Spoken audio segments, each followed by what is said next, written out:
When Bruce Lee died in 1973, he left behind an unquestioned legacy in his films. But beyond his films, there is another legacy, in his martial art, Jeet Kune Do.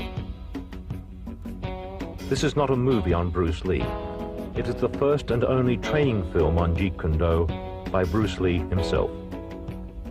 To compile this film, we have had the complete cooperation of the Bruce Lee estate, enabling us to draw, for the first time, from Bruce Lee's private training films and videos, as well as his audio records and his own training and research notes. The film is narrated by Bruce Lee, with additional input from his son Brandon Lee and from Dan Inosanto, the man Bruce chose to carry on his Jeet Kune Do.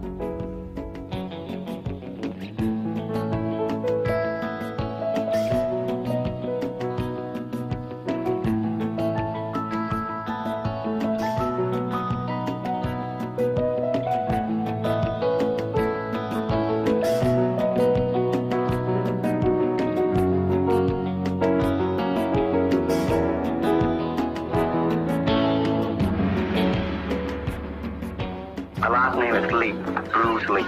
I was born in San Francisco in 1940.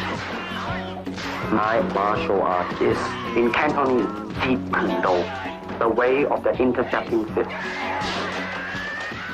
In case you have missed the recent news, Jeet Kune Do, of which I am the founder, has been elected and accepted into the Black Belt Hall of Fame in America. This marks the first time a recently developed form of martial art is nationally accepted. No, Jeet Kune Do is not thousands or even hundreds of years old. It started in around 1965 by a dedicated and intensified man called Bruce Lee.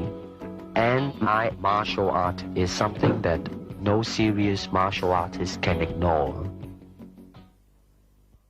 I met Bruce Lee in 1964 through Ed Parker, who was my Kempo karate instructor at that time.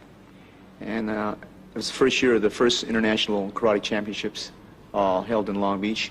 When Bruce arrived in the United States, he had the training in Wu-style Tai Chi, sometimes in Hong Kong they call it Unga. And he had, of course, training in Western boxing. He had training in fencing from his brother. That's epee, that goes from toe to head. He had training, obviously, in Wing Chun.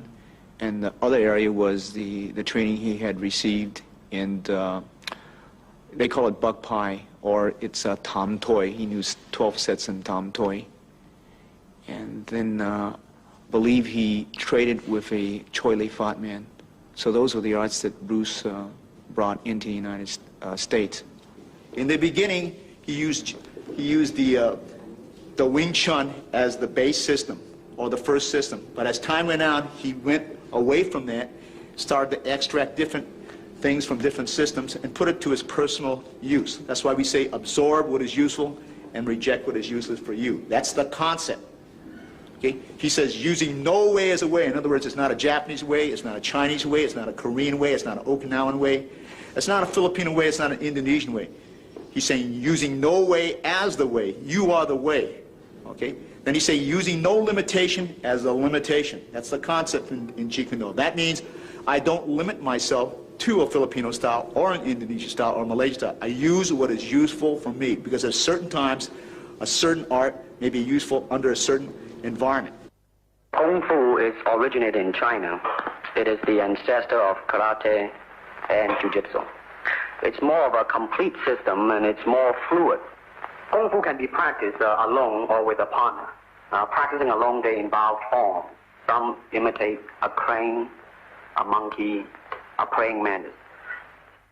Martial art include all the combative arts like karate or karate, judo, Chinese kung fu or Chinese boxing, whatever you call it. All those.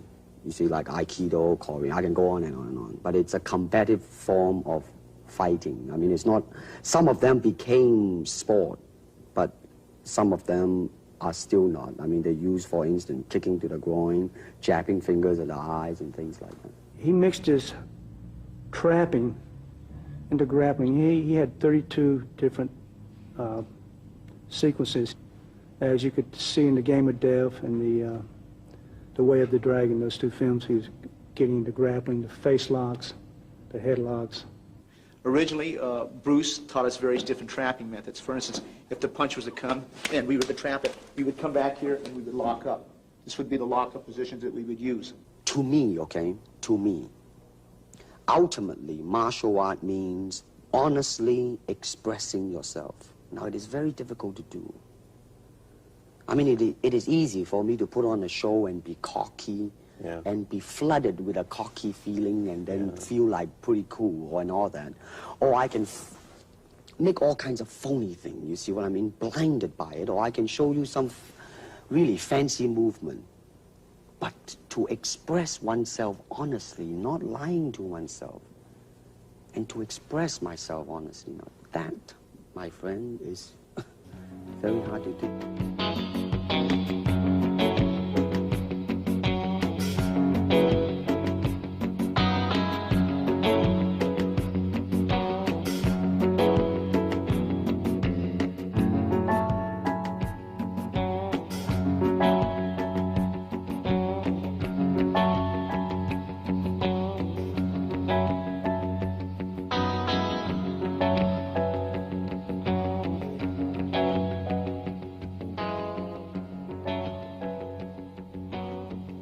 Ever since the big boss, there seems to be a wave, a hot wave in fact, of finding another Bruce Lee among all types of people, particularly martial artists, ranging from karate man, hapkido man, judo man, etc., etc. Forgetting about whether or not they possess the ability to act, just so as they can halfway decent to kick or punch, and hopefully knowing a few tricks or gimmicks, the producers will make them a star. Now let's stop about here. Is it that simple to become a star? Well, I can assure you it's not that simple. Also, I can tell you that as more Bruce Lee's films are shown, the audience will soon realize not only in acting ability, but in physical skill as well, they will see the difference. For example, in The Way of the Dragon, my skill is matched with an American champion, Chuck Norris, who happens to be a 7-time winner of both the All-American Open and World Karate Championship as well. Then there is Bob Wall, the 1970 heavyweight karate champion, plus Wang Yanjik, the 7th degree Hapkido expert, which some audience have seen him in the film called Hapkido. Of course, it is only movie making, people will say, but I'm sure that the audience are not so insensitive as to not be able to see and judge by themselves and compare these men's speed, power, rhythm, coordination, versatilities, etc., etc. I started training with my dad really as soon as I could walk. I mean, my dad was a really diligent trainer, and he always had people over at the house practicing. My dad had a circle of students that were close to him, and so they were friends of our family. And one of those men, Danny Inosanto, continued to be my teacher, so it's kind of a nice unbroken line. I have his books at home with all of his underlining and his notes in them, and it's fascinating to see where he drew his sources from, you know, from what sources he drew. He's got books on Western fencing at home that he would use, on boxing. I remember he always used to say that you want to try and absorb what is useful, discard what is useless, and add what is essentially your own, you know, and that was kind of his credo in creating Jeet Kune Do. When people ask me the question in interviews generally what my style is, I usually say, well, my father created the art of Jeet Kune Do while he was alive, and I have been trained in that. because it's simple to say that. However, I actually truly feel that it's a little bit too simple to say that, because Jeet Kune Do was my father's very personal expression of the martial arts. He intended it to kill a lot of sacred cows. So I always feel a little bit silly saying that I practice Jeet Kune Do, although I certainly have been trained in it. Yeah. It would be more accurate to say that I practice my own interpretation of Jeet Kune Do, just as, frankly, everyone who practices Jeet Kune Do does, because that's what it was intended to be. Danny, my Sifu, always talks about teaching Jeet Kune Do concepts. In other words, teaching someone the concepts, a certain way of thinking behind the martial arts, as opposed to teaching them techniques. To me, that kind of illustrates the difference between giving someone a fish and teaching them how to fish. You know that old story, right? You can teach someone a certain block, and then they have that block. Or you can teach someone the concept that lies behind such a block, and then you have given them an entire area of thinking that they can grow and evolve in themselves. They can say, I see, so if that's the concept, then you could probably also do this, right? Yeah. And that's, I think, a lot of what lies behind Jeet Kune Do, and that is then dedicated to creating a really creative, free-form martial artist. You see, actually, I do not teach, karate, because I do not believe in styles anymore. I mean, I do not believe that there is such thing as like Chinese way of fighting or the Japanese way of fighting or whatever way of fighting, because unless human beings have 3 arms and 4 legs, we will have a different form of fighting.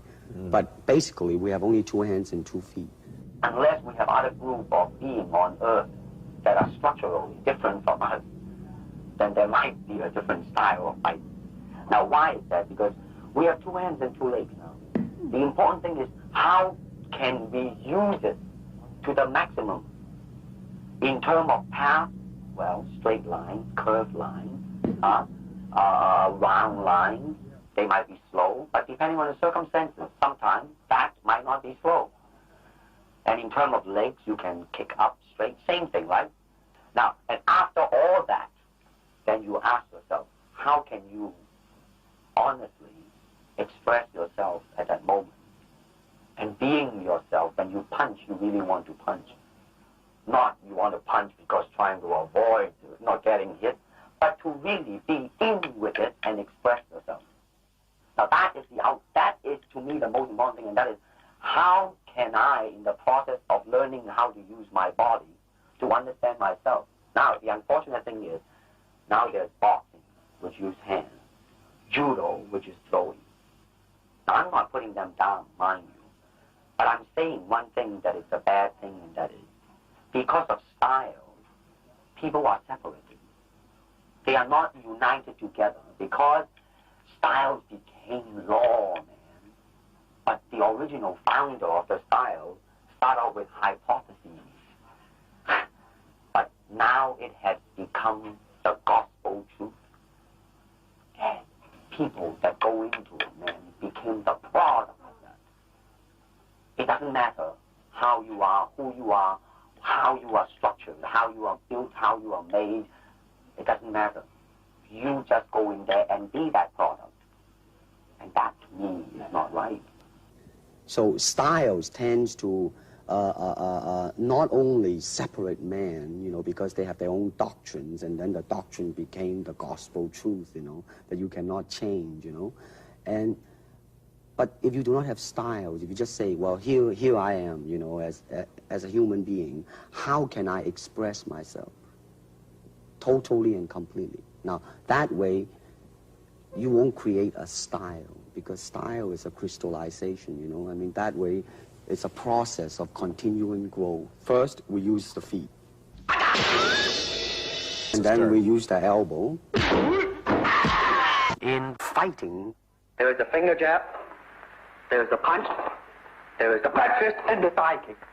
It depends on where you hit and what weapon you will be using. I can use my longest weapon, my thigh kick, against the nearest target, your kneecap. This can be compared to your left jab in boxing, except it's much more damaging. You name it, man. We use it all. You have to, you see, because, I mean, that is the expression of the human body. I mean, everything. I mean, you know, not just a hand.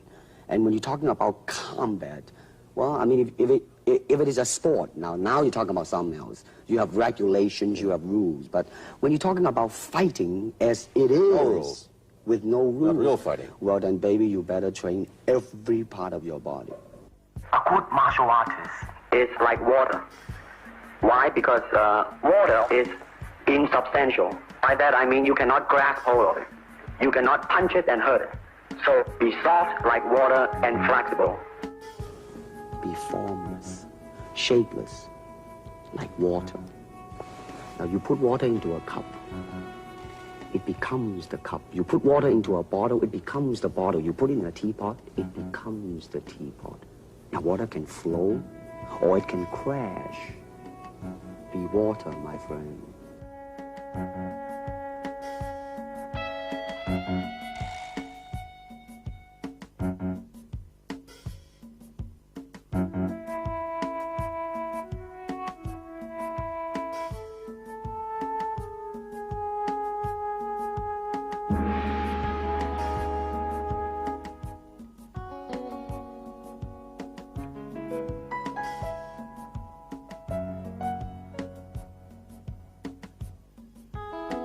How can I maintain lightning speed without sacrificing tremendous punching power?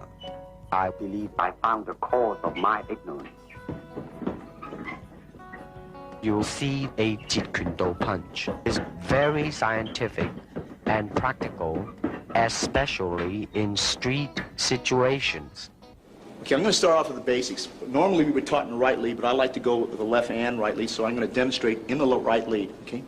Now when the punch comes, you parry it across like this, and as you do so, you strike.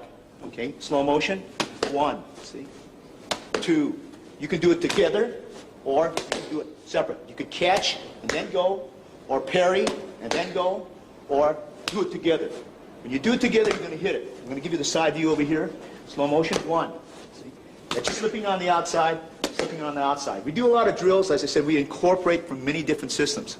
Okay, so the first basic is to slip and hit. Again, in slow motion, slip and hit. Okay, slip and hit, slip and hit. Now, as they punch, I'm going to slip inside and hit. Slow motion, slip, inside and hit, slip, inside and hit. Now you can do it together, or you can parry slightly ahead of your cross that comes this way, or you slip and hit the opposite side like that. Okay? Okay, that's your basics. Okay. Let me illustrate this slowly. As the focus glove comes out from your trainer, I want you to slip, cross, hook, cross. Slow again. Parry, cross, hook, cross. These are the basic drills that we were taught to follow up. But they can be found in Western boxing. They can be found in Filipino boxing. This one here, when you slip, you cross, you hook, you cross.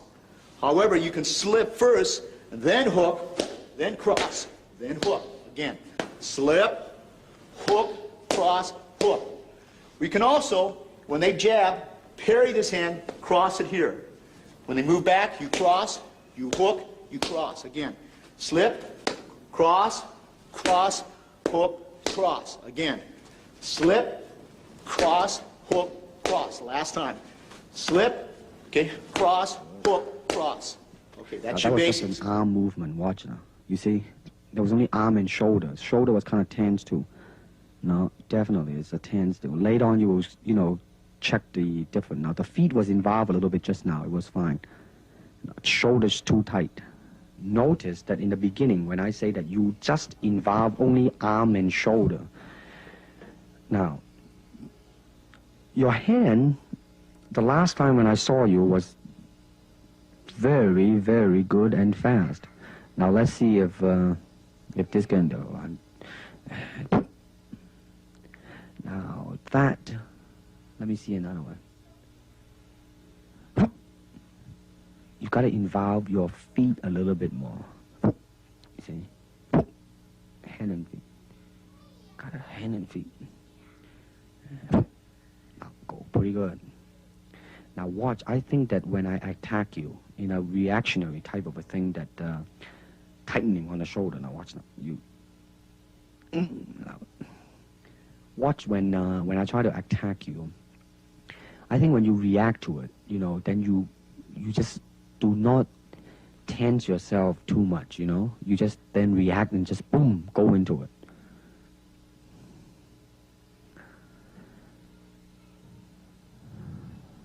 Now that, I just say, use only the hand just now, I say. Now, boom!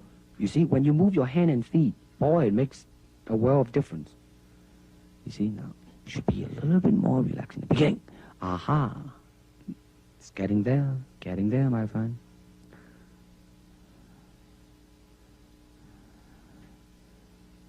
Watch now.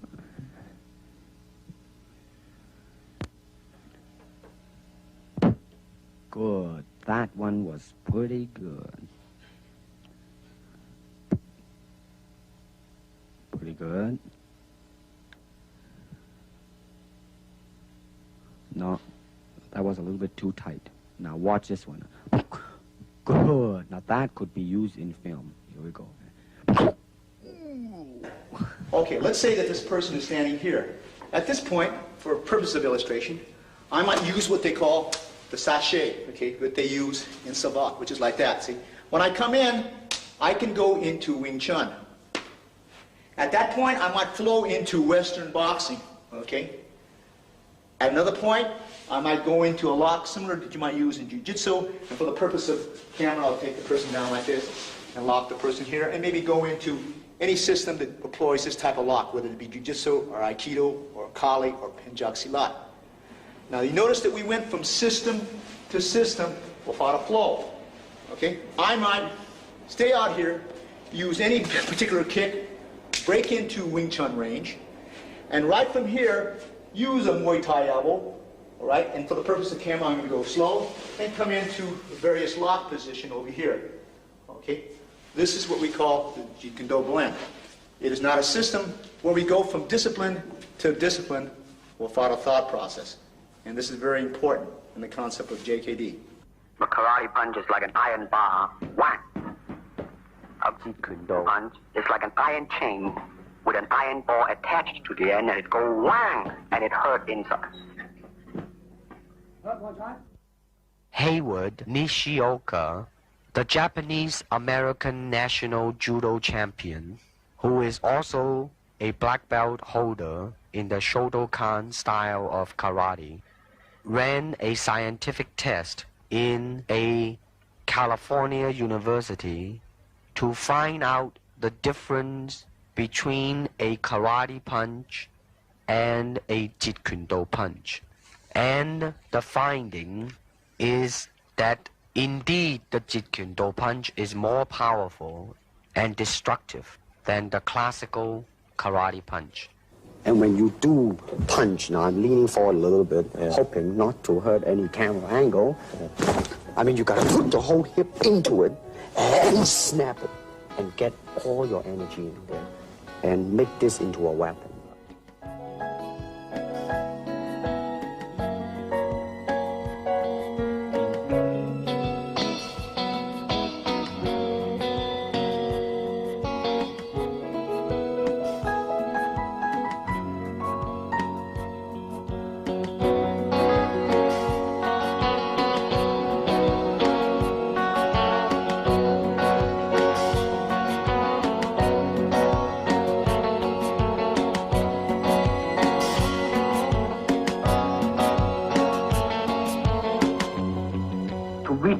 Move to me.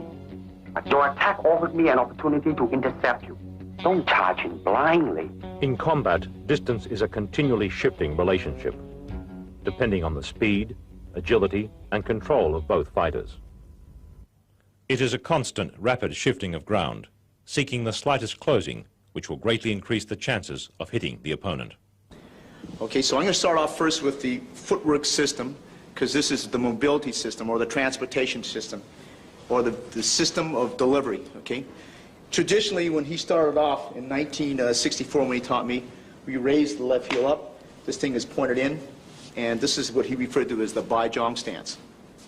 like this, okay? So I'm going to start off first with the basic footwork. This is a step and slide shuffle, step and slide back. Okay, so this is the first two. Advance, retreat, move to the right, and move to the left. In the beginning of those earlier years in 1964, they always went with the right lead. But as time went on, we decided to go both left and right lead. So we again practice our footwork with advance, retreat, move to the left, move to the right. Then we advance and retreat in one motion, and we retreat and advance.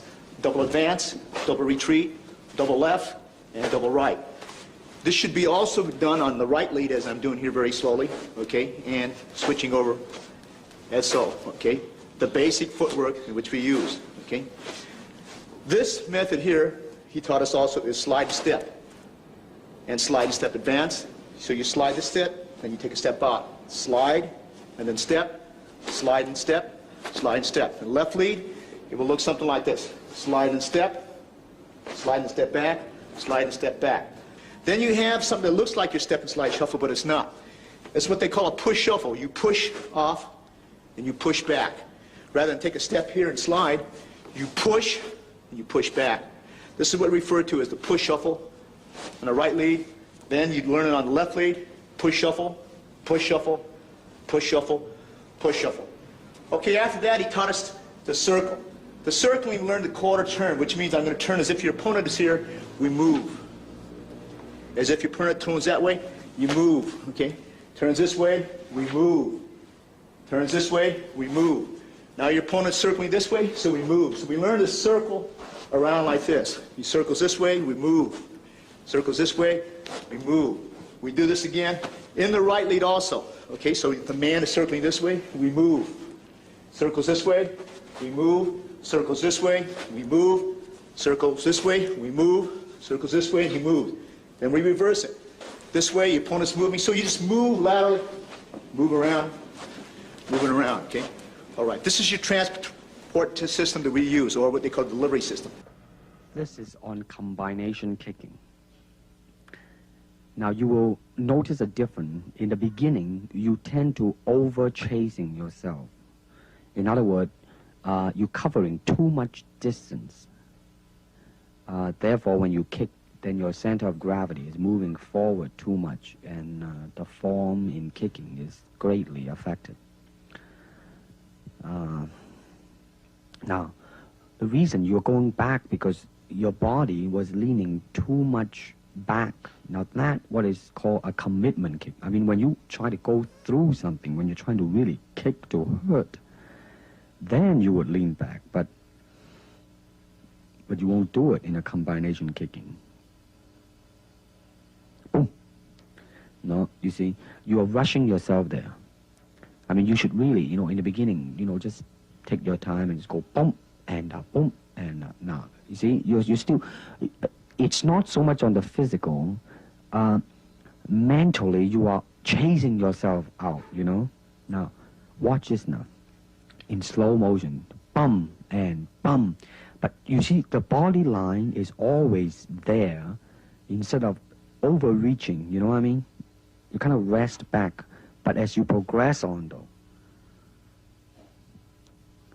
Here we go. 1 and 2, just easily, you know what I mean? Here we go. And 1, that's good. 2 and then once you get that, then you go into the kicking form, make sure that it is right, and 2 and 3.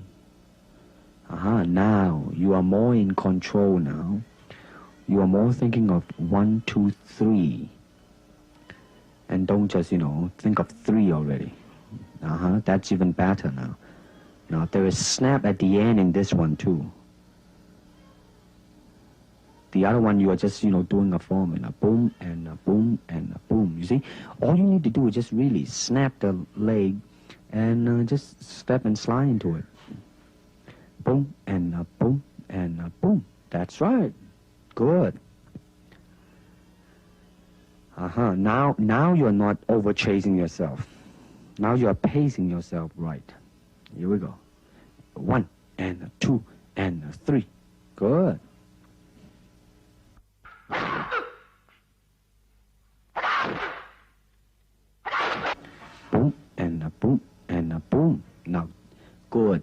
Now, the last one, though, you were a little bit off balance, but there was definitely a doom, doom, doom in there, you know. Here we go, kick me, boom, and boom.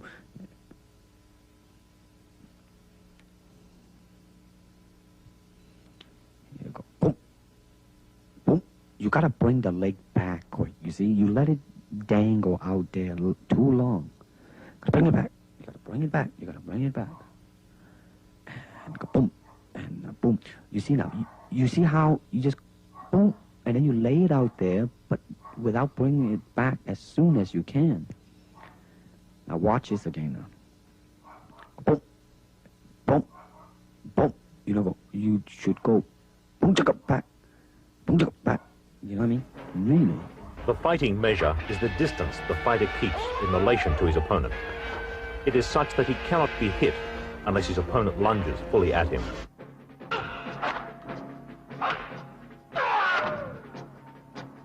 Martial art has a very, very deep meaning as far as my life is concerned, because as an actor, as a martial artist, as a human being, all these I have learned from martial art.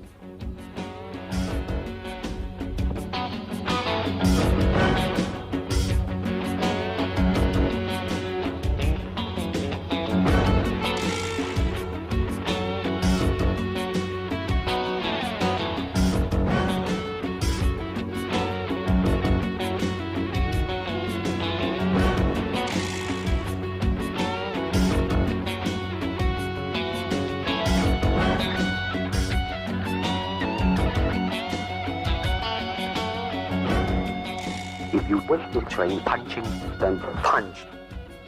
If you wish to train kicking, then kick. The power from my kicks and punches are bursting. I demonstrated a side kick on Ken Knudsen, a powerful Goju stylist that moved so fast that he felt as though his eyeballs were still where he was standing. Now, first of all, I noticed that in this tape, that as it progresses, your feeling is more involved in the technique, and consequently, your technique also improves.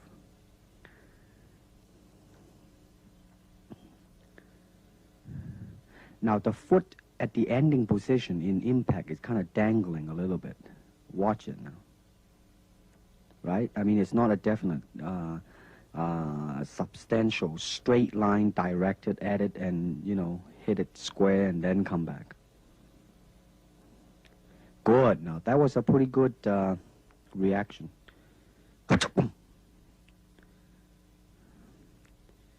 Good. You're pretty loose here. I see your hands dangling loose. And here we go.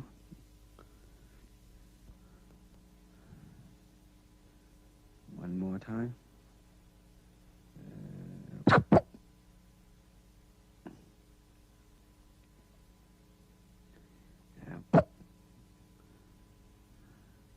Pretty good. Now that was really quick too, you know. Did you notice that?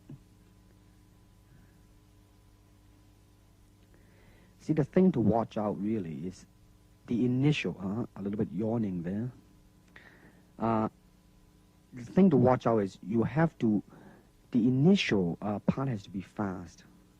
But also that when you finish the technique, you gotta bring it back fast too. So in other words, you gotta be fast from beginning to end.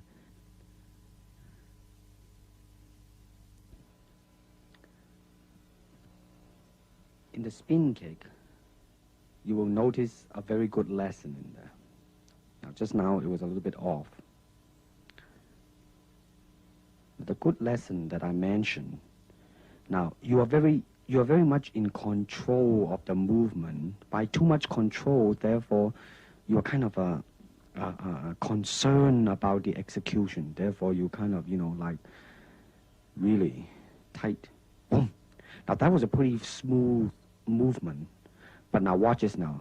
Now, right now, I'm telling you to, you know, really just forget about it. Just do it. Now, boom, you see, right on the target.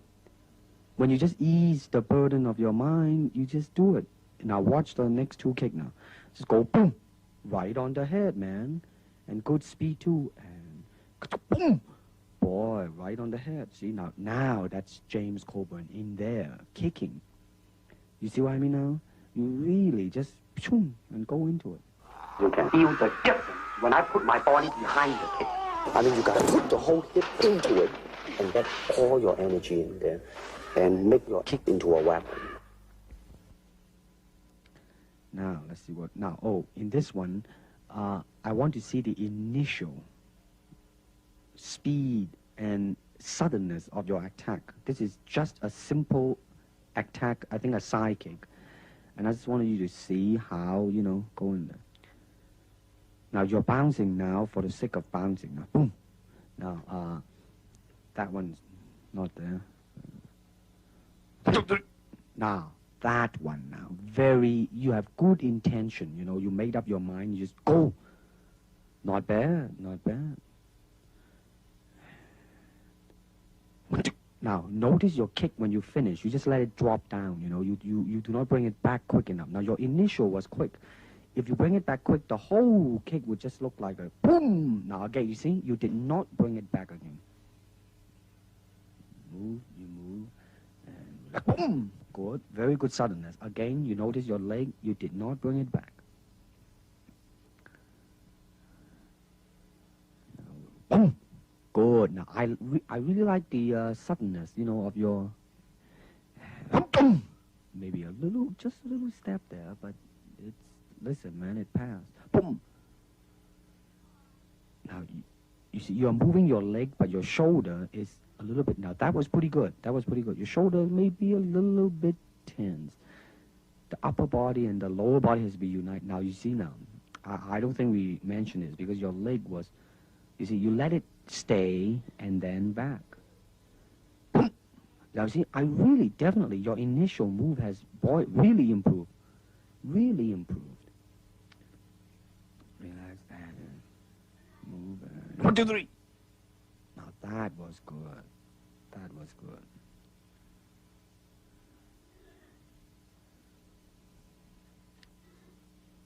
Boom. A little bit low. Boom. Good. Now, this is the flexibility now. Now, I want you to watch your left leg, the stationary leg. Now, watch the stationary leg one out. The first one, you didn't make it. Now, the second one, you didn't. Now, watch this now. Watch it. Boom. You see how it really straightened out and you let all the weight rest on the heel and it just reach easily. Now, this is the side kick going over. Now, listen to this now. I like your very good natural feeling on the first one, though the kick was not too good. I mean, you see how it just really, very smoothly it go up there. Now, the second one, you want to control your foot position a little bit. Maybe you are too much control in there. Watch now.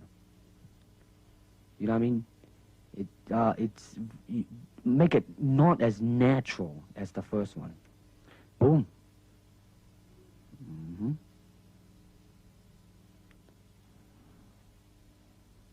You see now, when you do it right, man, when it touches, your left leg is all stretched out, and it's just an easy type of a thing. Now, I think we are comparing. I let your leg dangle out there. This is, I asked you to do it because, so you will get a feeling of it. Now you're going to bring it back quick now. Watch this now. And, you see? It was kind of a little bit off balance in the last one, but that's all right. Now you're going to go sideways. Watch now. I like the second one better than the first one. There was more directional in it. Good. Here we go. One more time. And no, too low. Second one's okay. See, it come back in one straight line. Here we go again. Now watch this illustration. You gotta exaggerate the bringing of the leg back, you see? Back. Okay, watch it again now. You see, exaggerate the pulling of the leg back. Make it look much more faster and more forceful. Watch this now. I like the naturalness of your kick. Watch this now. You see, at the end, there was really the feeling there, you know? Hey, good. Get your back jumping up and down. Hey, good. Nice one.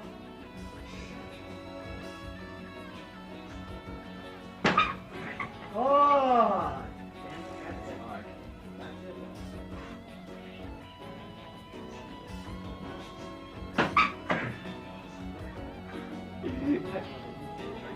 One more.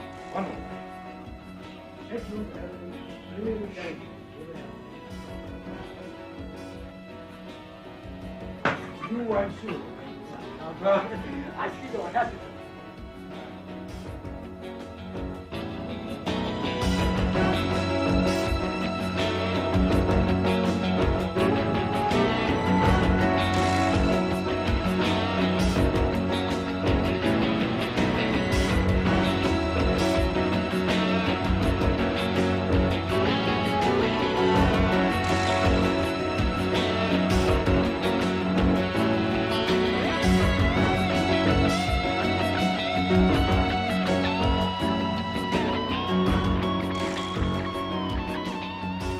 Physically, how can I be so well coordinated?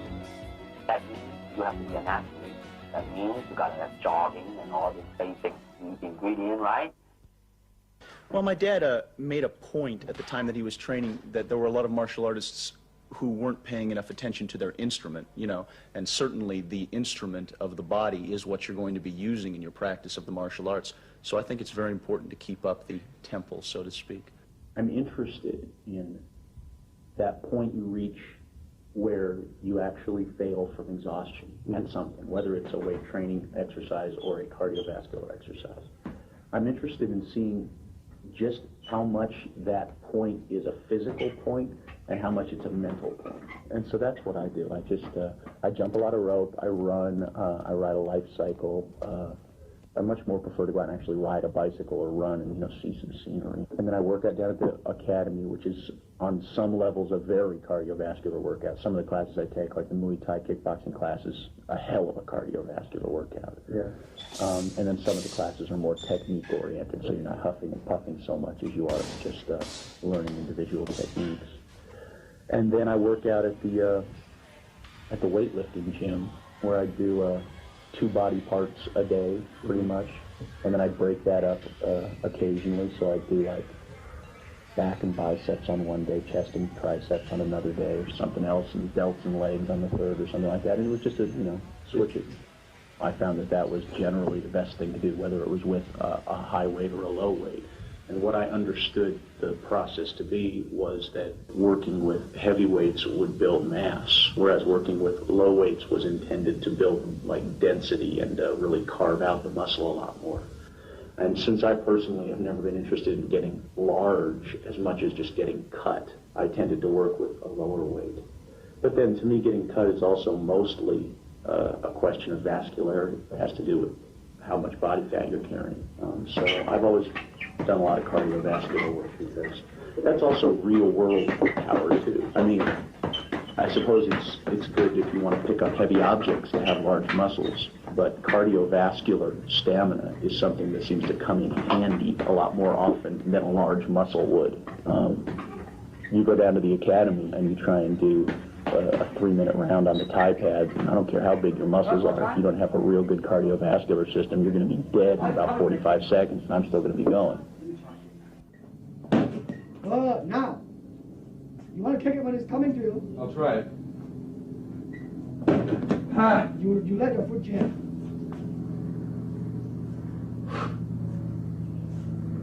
Drive the sucker. You're pushing. Okay, now, Jim, go and kick a beanbag and give me the thrust the sucker to kick them up.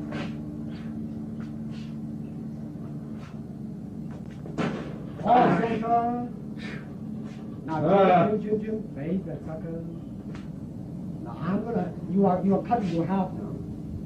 That's okay. How's that? Beautiful. No, I mean, I want you to be happy.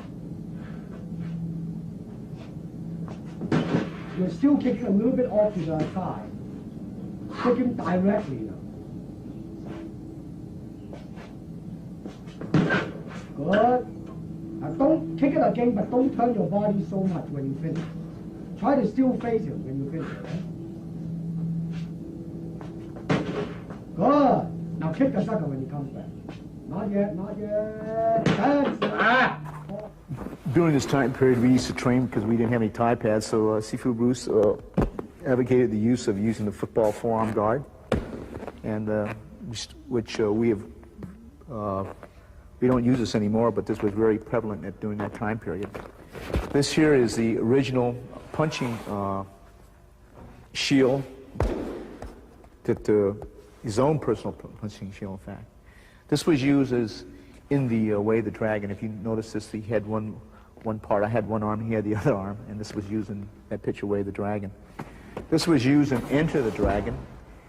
This was actually, its original use is actually used for baton training in Japan, and we just modified it, and we used a special helmet, a boxing headgear we had, and we used it, and this became part of our training, some of the training tools that we used when we used to spar. Literally, on television, they had to shoot it, they had to overcrank and shoot it in slow motion because otherwise it just looked like a special effect when he moved. I mean, the man was fast. He was deadly fast. I've really never encountered anyone in all of my training since who was as fast. You can certainly train for speed. I think that training for speed is, number one, it's a genetic factor. Yeah, certainly. There are some people who are just gifted. They are fast naturally. But I think training for speed, on the whole, is a question of muscle memory.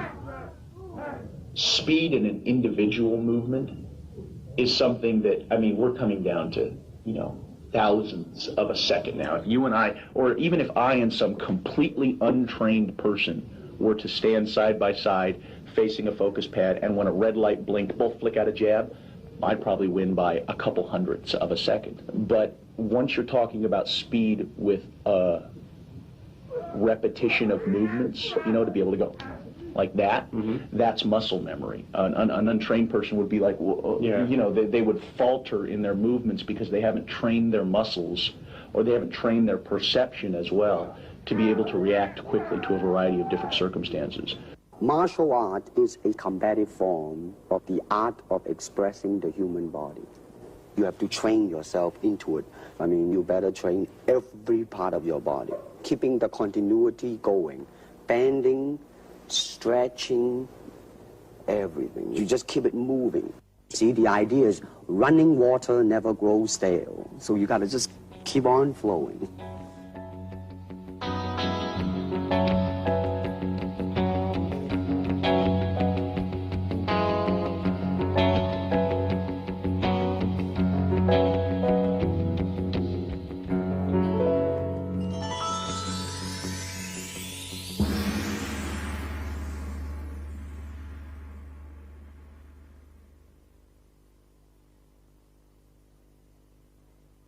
When the opponent expands, I contract. And when he contracts, I expand. And when there is an opportunity, I do not hit. It hits all by itself. To me, at least the way that when I teach it, all type of knowledge ultimately means self-knowledge. So therefore, they are coming in to and ask me to teach them not so much of how to defend themselves or how to do somebody in. Rather, they want to learn to express themselves through some movement, be it anger, be it determination, or whatsoever. So in other words, what I'm saying, therefore, is that he is paying me to show him in combative form the art of expressing the human body. Jeet Kune Do is not a style.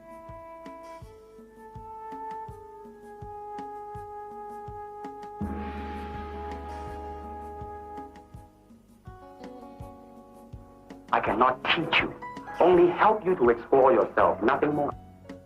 Here it is natural instinct, and here is control. You are to combine the two in harmony. Not, if you have one to the extreme, you will be very unscientific. If you have another to the extreme, you become all of a sudden a mechanical man. Now, James Coburn is a peace-loving man. I mean, he's really, really nice. I mean, super mellow and all that. I mean, you know, I mean, now he appreciates the philosophical part of it. Therefore, his understanding of it is deeper than Steve. The martial arts, which are an integral part of my life, come entirely from my father. But the martial arts, I'm completely beholden to my dad for. I mean, he started me in the martial arts when I could walk. He trained me my entire life until he passed away. And then even when I continued my training, it was with one of his students. You know what I want to think of myself? As a human being. Because, I mean, I don't want to sound like, you know, as Confucius say, but under the sky, under the heaven, man, there is but one family. It just so happened, man, that people are different. A good martial artist does not become tense, but ready. Not thinking yet, not dreaming. Ready for whatever may come. When you move down the road towards the mastery of the martial arts, and you are constantly moving down that road, you end up coming up against these barriers inside yourself that will attempt to stop you from continuing to pursue the mastery of the martial arts. And these barriers are such things as when you come up against your own limitations, when you come up against the limitations of your will, your ability, your natural ability, your courage, how you deal with success and failure as well, for that matter. And as you overcome each one of these barriers, you end up learning something about yourself. And sometimes the things you learn about yourself can, to the individual, seem to convey a certain spiritual sense along with them. I don't believe in systems, nor in methods. And without system, without method, what's to teach? I found the cause of my ignorance.